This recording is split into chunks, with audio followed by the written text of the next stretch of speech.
I froze in the doorway, my breath catching in my throat as my eyes fell on a pair of high-heeled shoes I didn't recognize. They were sleek, glossy, and carelessly kicked aside on the tile floor of my hallway. My heartbeat quickened. Christopher didn't own anything like that. At least he wasn't supposed to. I hesitated, the weight of dread settling in my stomach as soft sounds, whispers, low laugh, the unmistakable creak of our bed, seeped from behind the closed bedroom door. For a long moment, I just stood there, paralyzed. Then I pushed the door open. The sight will haunt me for years. Christopher, my husband, the man I thought I knew better than anyone, lay tangled in our sheets with a red-haired woman I'd never seen before. Her hair spilled across the pillow like fire, her laugh dying mid-breath when she realized I was there. Christopher looked up at me, his eyes wide, not with guilt, but with annoyance, as if I had interrupted something he was entitled to. My throat closed, my chest ached, but no tears came. Not here, not in front of them. I turned sharply, slammed the door so hard the frame rattled, and grabbed my coat from the rack. Cold night air hit me like a wall when I burst outside, but it was better than staying in that room another second. I ran down the street, barely seeing where I was going, just needing distance, needing air. How could he do this to me, to us? Snowflakes stung my face as I stumbled toward the first open place I could find, a small cafe on the corner, glowing warm and golden against the frozen darkness. Inside, I wrapped my arms around myself, trying to stop shaking, but the tremors wouldn't quit. My fingers instinctively reached for my purse, only to find nothing. I'd left it on the kitchen counter. I had no money, no plan, no home, really not anymore. "Coffee's on the house," the barista said quietly, pity softening her eyes. I wanted to thank her, but my voice wouldn't work. I sat at a table, cradling the paper cup, staring at the rising steam, feeling utterly hollow. A few customers glanced my way, curious about the woman sitting alone, shivering like a stray dog. I didn't care. I had nowhere else to go tonight. When the cafe closed, I stepped back into the storm. The city lights blurred through the snow, a dizzy haze that made my stomach lurch. I couldn't go back to that apartment, not with Christopher and that woman there. My feet carried me almost on instinct toward the one place that still felt safe, the publishing house where I'd built my career. At least I had a key, and maybe, just for tonight, a warm chair to curl up in. I paused outside the office building, snow clinging to my coat and hair. This wasn't how my life was supposed to look. I was the editor-in-chief, the woman who had worked late nights to help Christopher grow his company, believing we were building something together. Now all I had was the sharp, shattering image of him with her, and a gnawing emptiness I couldn't name.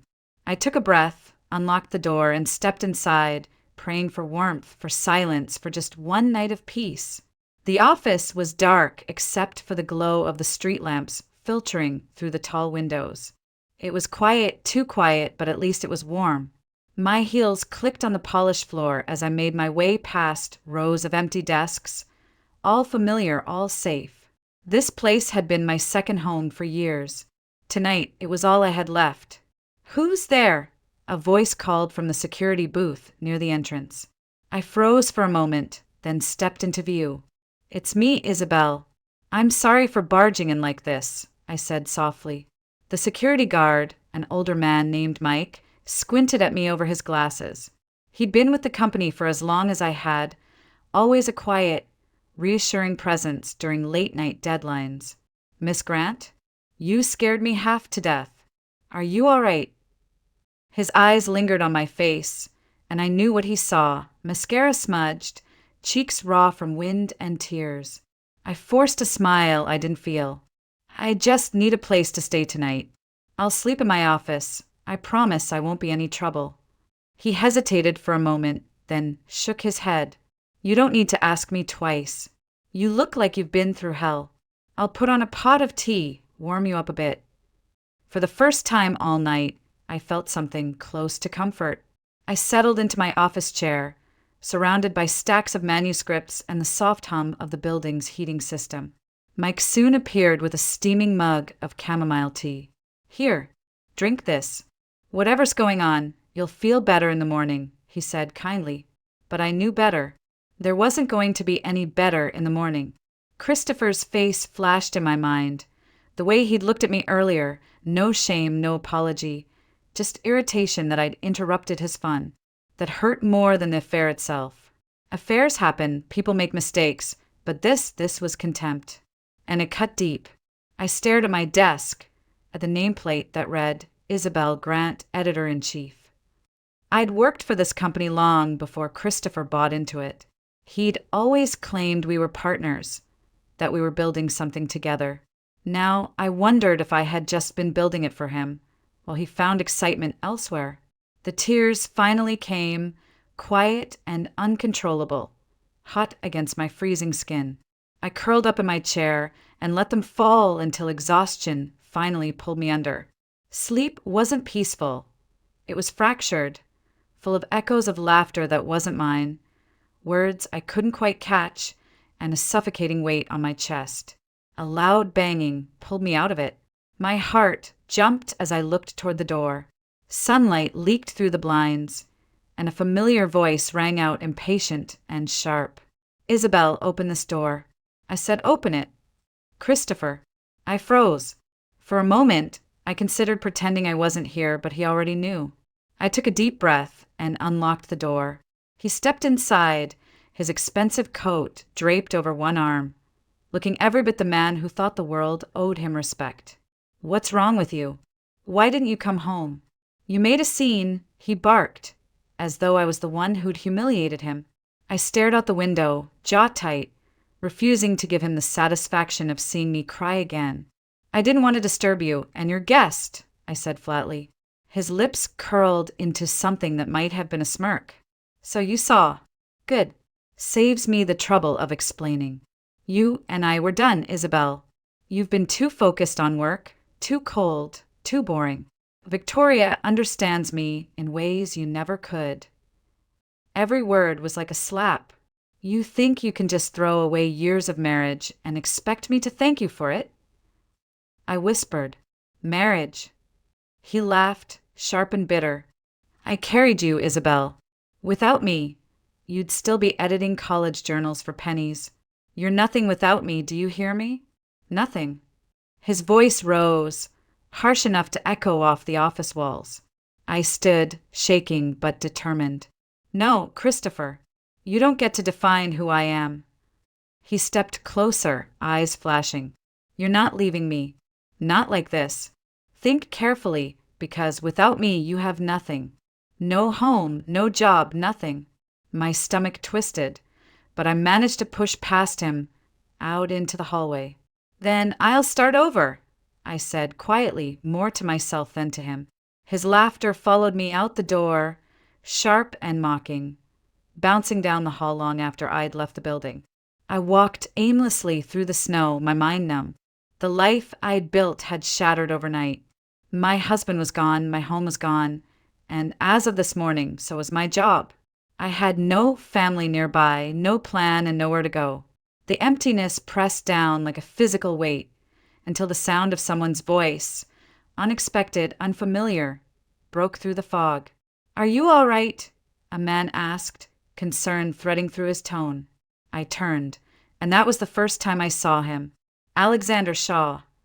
Alexander Shaw didn't look like the kind of man you simply run into on an icy sidewalk. He carried himself with a quiet authority, the kind of presence that made people straighten their backs without realizing it. A navy wool coat framed broad shoulders, and his voice had that calm resonance of someone used to being listened to. He held out a gloved hand as I steadied myself. "I'm fine," I said automatically, brushing off snow from my sleeve, though I clearly wasn't fine at all. His eyes narrowed slightly, reading me far too easily. "You don't look fine." For a second, I almost told him everything, that my husband had been cheating, that I'd lost both my home and my job within 24 hours, that I had no idea where I belonged anymore. Instead, I forced a polite smile. Just a long night. I should have walked away, but something about him made me hesitate. And then it happened. As his hand brushed mine, a searing image flared in my mind. A black luxury sedan engulfed in flames, its license plate unmistakable, his face behind the shattered windshield, and his scream. My knees wobbled. "Are you okay?" he asked, catching my arm just as I nearly stumbled again. I grabbed his sleeve, my voice urgent. "Please, don't drive your car tomorrow. I know this sounds insane, but you're in danger." He stared at me, clearly taken aback. "What?" "Just promise me you won't drive it. Not tomorrow." A silence stretched between us, awkward and weighted. Finally, he exhaled and gave a short nod, though skepticism lingered in his eyes. "All right, no car tomorrow." "Thank you," I whispered, unsure why I even cared. Maybe it was because helping someone else, even a stranger, gave me a sense of control I no longer had in my own life. He studied me for another moment. "You live around here?" "Not anymore," I said bitterly, shaking my head. "I guess I don't live anywhere now." Something flickered in his expression, but he didn't press. Instead, he handed me a business card. Alexander Shaw, Shaw Media Group. I blinked. I had heard the name. Everyone in publishing had. He was one of those elusive figures who quietly controlled half the city's media networks. "If you ever need work," he said, almost reluctantly, "call me." I nodded, pocketing the card without any intention of using it. I didn't want charity from a stranger. I just wanted my life back. But deep down, some small part of me wondered if maybe, just maybe, this was the first piece of something new. By evening, I was packing what little I had left into a small duffel. Christopher had already changed the locks on our apartment. I'd returned only to find a locksmith van outside and a stranger holding my key back to me with an apologetic shrug. No entry, no belongings, no home. So I stood in the cold hallway, staring at the door that had once been mine, and made a decision. I still had one place left, one last connection to something pure, untouched by betrayal. My grandmother's old house in Carmel by the sea. It had been years since I'd been there, but at least it was mine. The trip was long, the weather brutal. By the time I arrived, night had fallen, and the small coastal town was quiet, wrapped in the sound of crashing waves and distant gulls. The house was just as I remembered. Weathered wood, peeling paint, a small porch sagging under years of neglect. But stepping inside felt like stepping into a memory of safety I'd almost forgotten. I built a small fire, wrapped myself in an old quilt, and sank into the worn armchair by the window. For the first time in days, the tears came freely, messy, heavy, cleansing. I let them. I didn't have Christopher's voice in my head anymore. Didn't have his scorn cutting me down. Just the wind, the waves, and the quiet throb of my own heart, slowly, painfully, learning how to keep beating without him. The coastal air had a way of cutting through everything. Pain, confusion, even the heavy fog of betrayal. I woke the next morning to a silence broken only by the crash of waves and the faint creak of the old house settling into its bones. For a moment, I almost believed it had all been a bad dream, until my phone buzzed with messages I didn't want to read. Christopher's name glared back at me on the screen, but I swiped it away. Whatever he had to say, I didn't need to hear it. I tried to focus on simple things. I swept dust from the living room, opened the windows to let in salt-kissed air, and searched the cabinets for anything edible. There wasn't much, just a few canned goods and tea that had probably expired 3 years ago. I'd have to make a trip into town later. But first, I needed to check the old generator in the shed. That's when I heard it, a groan, muffled and close, carried on the wind. My head snapped up. A few yards away, near the path leading to the beach, someone lay half-buried in snow. I rushed forward, my heart pounding, and recognized him immediately. Sasha! The name tumbled out before I realized it. He'd been a childhood friend, someone I hadn't seen since before I left for college. Life hadn't been kind to him. That much was obvious from his thin coat and pale face. He was drunk, barely conscious, mumbling nonsense as I struggled to pull him to his feet. You're going to freeze to death out here, I said, dragging him toward the house. He mumbled something about no one caring, about life being too heavy. My chest tightened at the words. I knew exactly how that felt. Getting him inside wasn't easy, but somehow I managed. I wrapped him in blankets, started the fire, and brewed what little tea I had. Slowly, color returned to his cheeks. He gave me a weak smile, one that carried both gratitude and shame.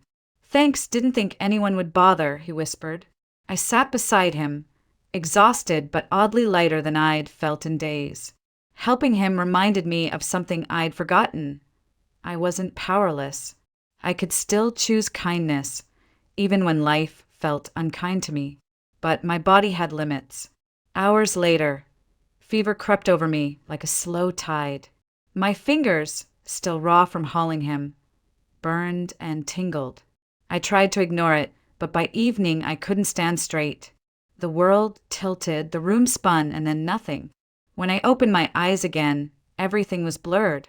I was warm, though, wrapped in a blanket that smelled faintly of cedar and citrus.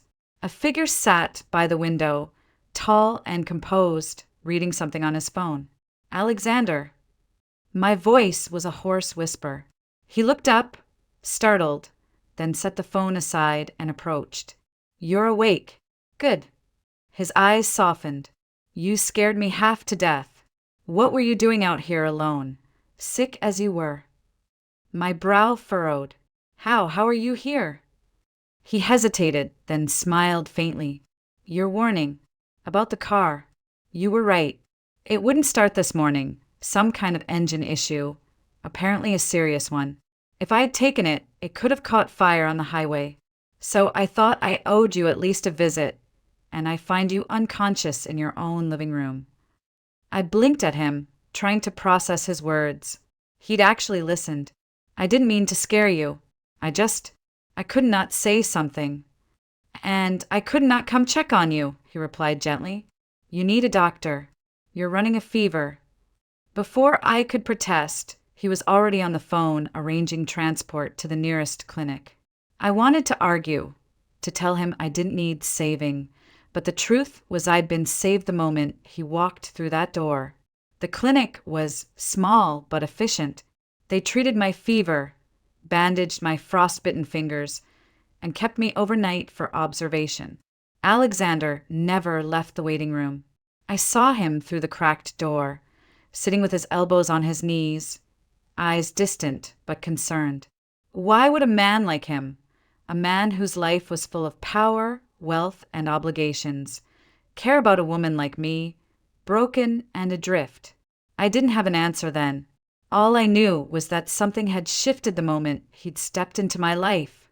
The clinic smelled faintly of antiseptic and something floral, maybe the detergent they used on the sheets. It was quiet except for the rhythmic beeping of a monitor in the next room. I lay there, my body heavy, the fever pulling me under. But every time I opened my eyes, I saw him. Alexander Shaw, sitting in a stiff plastic chair like it was a leather executive seat, scrolling through his phone, answering quiet calls, then glancing back at me as if to make sure I was still breathing. When morning came, the fever had eased. The doctor said I'd be fine with rest and medication, but my hands, fingers stiff and aching, would take time to heal. I stared at the bandages, frustrated by my own fragility. I'd always prided myself on handling everything, on never needing anyone. Now here I was, unable to button my own coat without help. Alexander stepped closer, his expression softening as he noticed my struggle. Let me, he said quietly, pulling the coat gently around my shoulders. His voice carried no judgment, just an even calm that made me want to cry for reasons I didn't understand. You didn't have to stay all night, I murmured. I did, he replied simply, as if that was reason enough. You saved my life. Consider this the smallest way I could return the favor. I smiled faintly, unsure what to say, so I just nodded. We rode back to my grandmother's house in silence, the hum of his car filling the space between us. When we arrived, he carried a grocery bag from the back seat and placed it on the counter. Food, he said, and some basics. You looked like you were running on expired tea and hope. A laugh escaped me, surprised and warm. You really didn't have to do all this. I wanted to, he said, meeting my eyes. And there's something else. He took a step closer, hesitating just slightly before sliding a folder across the counter. I run a media group. Television, radio, digital publishing. We're building a new division. Something creative, forward-thinking. I need someone who understands editorial work, someone I can trust. You came highly recommended, even before we met. I stared at him. You checked up on me? He didn't flinch. Yes. Isabel, you're good at what you do. I read some of your work last night. You have an instinct for stories that matter. I'd like you to come on board. It felt surreal. Less than 48 hours ago, I'd been told I was nothing without Christopher. And now here was one of the most influential men in the industry, telling me I was more than enough. I don't know, I admitted, shaking my head slightly. My hands, my health. I can barely take care of myself right now.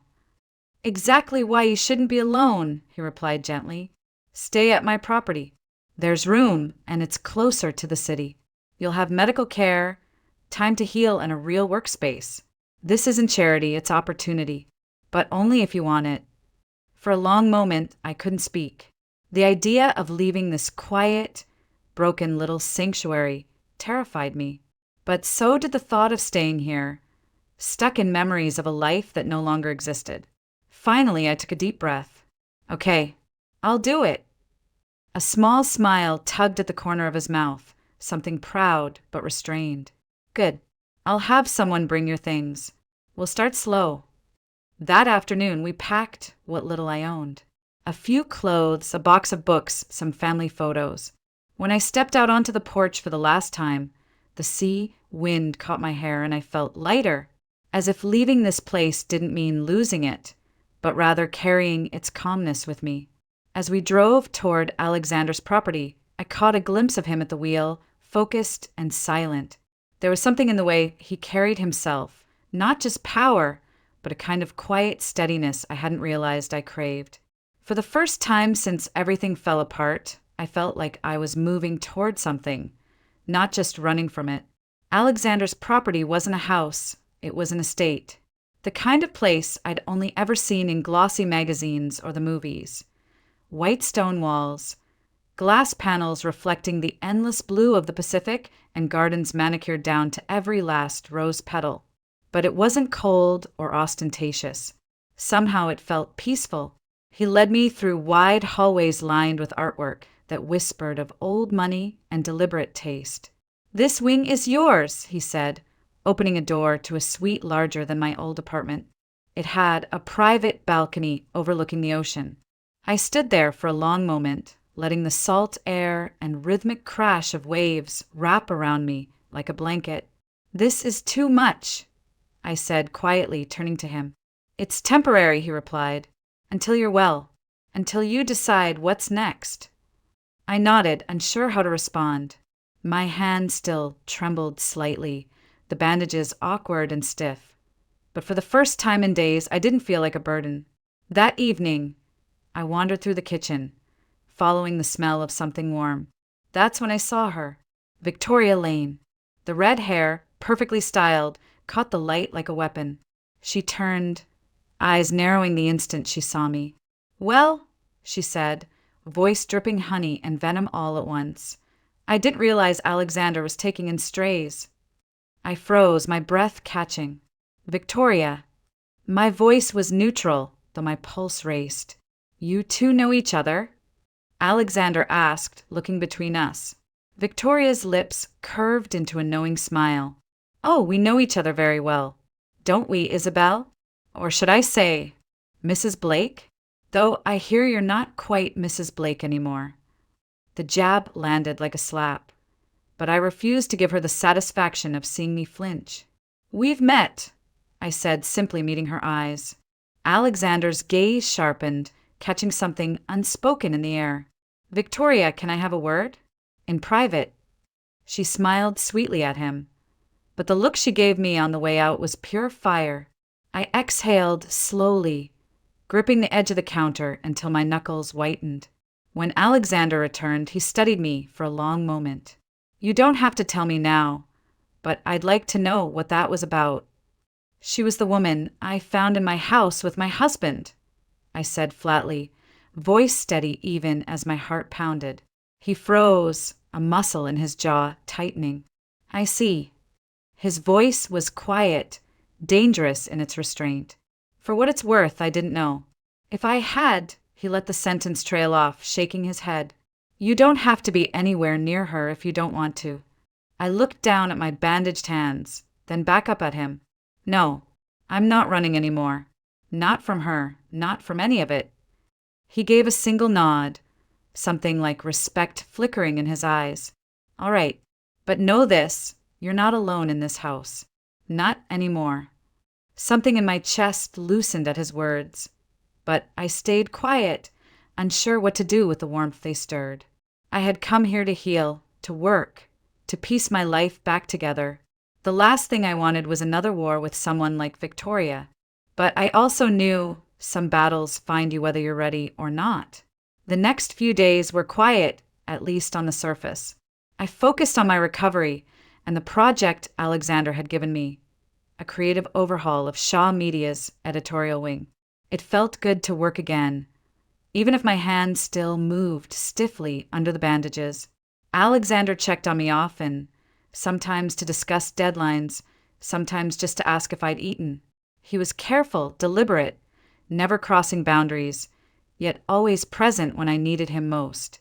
Victoria, on the other hand, seemed determined to make the house feel smaller than it was.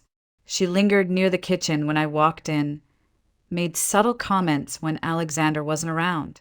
"Must be nice living here for free," she said once, swirling her wine glass and watching me like I was an insect she might crush. "I'm working," I replied simply. "Sure," she smirked. "That's what they all say." I didn't take the bait. Every part of me wanted to snap back, to remind her she'd been in my bed with my husband, but I stayed quiet.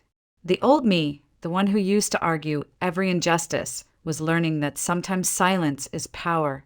Alexander noticed more than I realized. One evening, after Victoria stormed off following a particularly sharp remark, he stood by the window, hands in his pockets, staring at the waves. "She won't be here much longer," he said quietly. "You don't have to do that for me," I replied. His eyes met mine, steady and warm. "It's not for you. It's because I see her clearly now.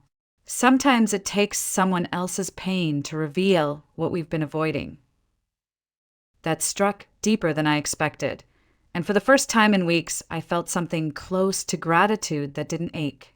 Our work sessions stretched into late nights, papers scattered across the dining room table, laptops glowing under the soft light.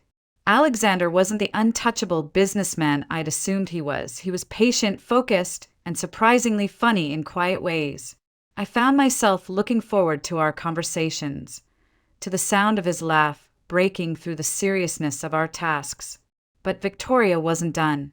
One afternoon, while Alexander was out, I caught her in his office, rifling through files she had no business touching. She jumped when she saw me, then straightened with a defiant tilt of her chin. "You think you've won something, don't you? A new job, a new man, a new life. But people like you never keep it. You break everything you touch." Her words landed like shards, sharp and personal. For a moment, the old wound of Christopher's betrayal throbbed all over again. But then I remembered the night I'd saved Sasha, the way I'd rebuilt myself from nothing in Carmel, and the look on Alexander's face when he'd said I wasn't alone anymore. "No, Victoria," I said calmly, stepping past her. "That's your story, not mine." She stared at me, stunned, before storming out, heels clicking like gunfire against the marble floor. That evening, Alexander returned and noticed my silence. "What happened?" he asked. Victoria tried to rattle me. "It didn't work," I said, almost surprised at how true it was. He smiled slightly, something proud in his eyes. "You're stronger than you think." For the first time in a long while, I believed it. I was healing, not because someone rescued me, but because I was choosing not to stay broken. Victoria's unraveling began quietly. At first, it was little things, missed meetings, whispers among the staff, the brittle edge in her voice when she thought no one was listening. Then came the mistake she couldn't hide, an unauthorized withdrawal from one of Alexander's project accounts, covered up with forged documents. Alexander found out within hours. He didn't yell. He didn't even raise his voice. He simply placed the evidence on the table between them. "I trusted you, Victoria," he said quietly, his tone colder than anger.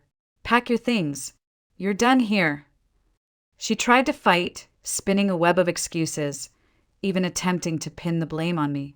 But Alexander didn't waver. "Leave before I make this official and public," he said. There was no victory in his voice, only a finality that ended whatever power she thought she held. I stood in the doorway, silent, watching her go. Part of me expected to feel triumphant, but instead, I just felt free. She wasn't my problem anymore. None of it was. Around the same time, news broke about Christopher. A financial investigation had revealed years of manipulation in our old publishing house, shell accounts, falsified contracts, funds siphoned into ventures he'd kept hidden. He was forced to resign, his name splashed across headlines for all the wrong reasons. I didn't gloat. I didn't even call him. Some endings don't need applause. They just need closure. One evening, I walked to the balcony of my suite, breathing in the salt air. Alexander joined me, 2 mugs of tea in his hands. "You've been quiet today," he said, handing me one. "I was thinking about how much has changed," I admitted. "How much I've changed." "You have," he agreed softly, "but not because of them. Because you chose to." I smiled, realizing how true that was. The betrayal, the loss, the chaos. It had all pushed me to this point, yes. But healing wasn't something they gave me. It was something I claimed for myself. I turned to Alexander. "Thank you for everything." He shook his head. "You don't owe me thanks, Isabel. You saved me before you even knew me. All I did was return the favor." We stood there for a while, silent except for the waves. For the first time in what felt like forever, I wasn't waiting for something to break. I was simply okay. And that was enough. The days that followed felt different, not because life suddenly became perfect, but because I no longer felt like I was walking on broken glass. I woke up early, not from anxiety, but from choice, drawn to the sound of waves hitting the cliffs below the estate. Each morning, I'd take my tea onto the balcony, breathing in the sharp scent of salt and pine, and let the quiet soak into me. Alexander and I worked side by side as the new editorial division took shape. It wasn't just a job anymore. It was something that mattered, something that felt like my own. My hands healed slowly, but I learned to adapt, and with every manuscript approved, every idea pitched, I felt myself growing stronger. Not the woman Christopher had once tried to define, but someone new entirely. One afternoon, Alexander found me in the library, staring out at the sea.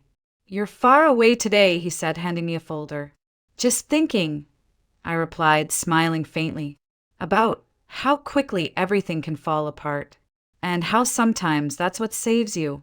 He studied me for a long moment, then said quietly, "You saved yourself, Isabel. Don't forget that." I closed the folder and looked at him, really looked at him, the man whose life I'd stumbled into, whose presence had shifted something deep inside me. "I didn't do it alone," I admitted. We stood there in the stillness, the kind that feels like the world holding its breath. He reached out, his hand warm against mine. Not a grand gesture, just steady and sure. "You don't have to do anything alone anymore," he said simply. I didn't answer with words. I just squeezed his hand, feeling the truth of it sink into me like sunlight on cold skin. Weeks later, I stood on the same balcony where I had once felt so lost. Below, the tide rolled in, endless and certain. I thought about everything. Christopher's betrayal, Victoria's venom, the nights I'd spent wondering if I had anything left worth saving. And then I thought about this, a second chance I hadn't asked for, but had been brave enough to take. Alexander stepped beside me, setting down 2 cups of tea. "You ready for the launch next week?" he asked with a small smile. "Yes," I said, surprising myself with how confident it sounded. "I'm ready." We leaned on the railing, shoulders brushing, and for the first time in months, maybe years, I felt completely at peace. Sometimes betrayal shatters everything you thought you were, everything you thought you wanted. But sometimes it clears the path for something better, something stronger. I had lost a marriage, a home, and the life I thought I'd built, only to find myself, my purpose, and a love that grew out of honesty, not obligation. Healing doesn't come overnight. It comes in small choices. To get up, to keep going, to forgive yourself for trusting the wrong person, and to be brave enough to trust again. And in those choices, life can become whole again, even beautiful.